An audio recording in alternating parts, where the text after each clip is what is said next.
Join me as I dive into the wild world of the deadly tsetse fly and see if I can survive a night camping in their territory without getting bitten.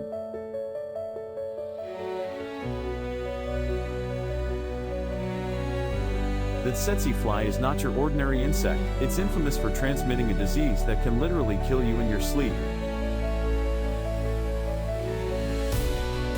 With a reputation like that, it's no wonder people tremble at the mere mention of its name. But how did this little fly become such a notorious menace? Let's find out. In certain regions of the world, tsetse flies are a constant threat to human health. Their bites can lead to severe medical conditions, and in some cases, even death. The problem is, these flies are almost invisible, making it difficult to avoid their deadly bites. What's even more alarming is that their bites can go unnoticed until it's too late. The areas where tsetse flies are most prevalent are usually rural, with dense vegetation and near water sources. It's the perfect breeding ground for these disease-carrying insects. People living in these areas are at a higher risk of getting bitten, and subsequently, contracting the deadly sleeping sickness.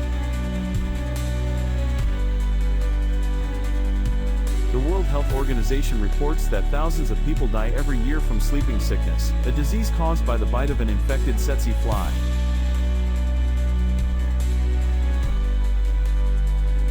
The number is staggering, and it's essential we take the necessary precautions to avoid their bites.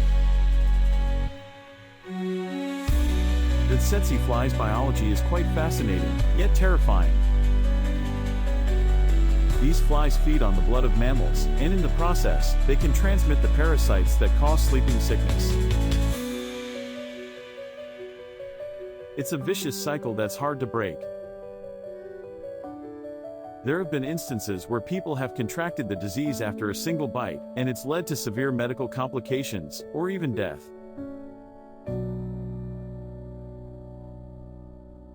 The transmission process is quite complex, involving multiple stages. The tsetse fly ingests the parasites while feeding on an infected animal, and then regurgitates them into the wound when it bites another animal or human.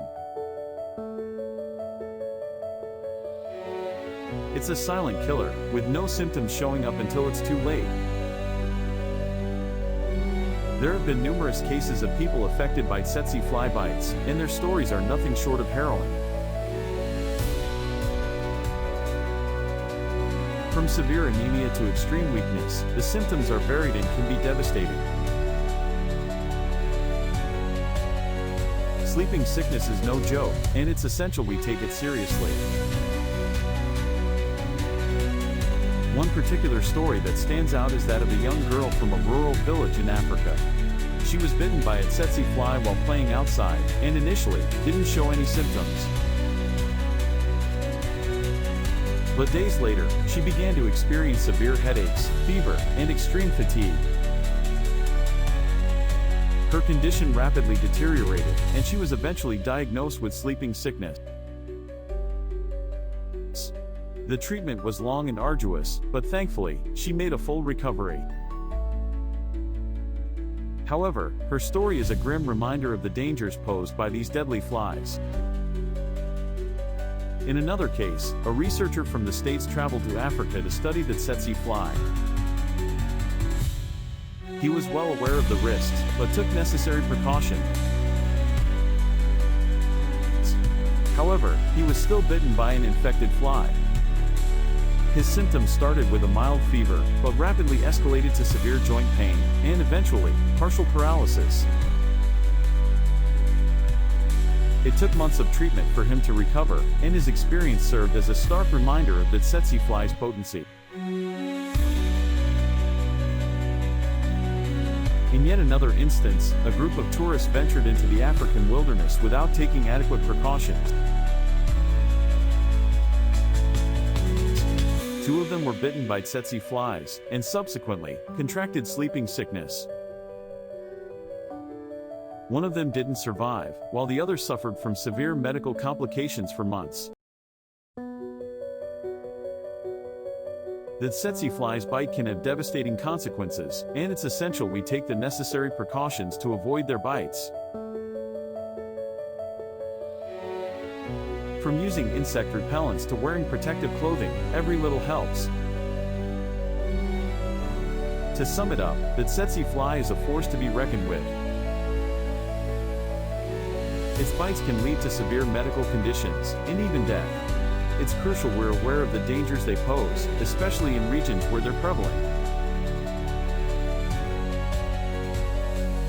So, what do you guys think about the tsetse fly? Have you ever encountered one, or know someone who's been bitten? Share your thoughts in the comments below. And if you're interested in learning more about disease-carrying insects, be sure to check out our next video.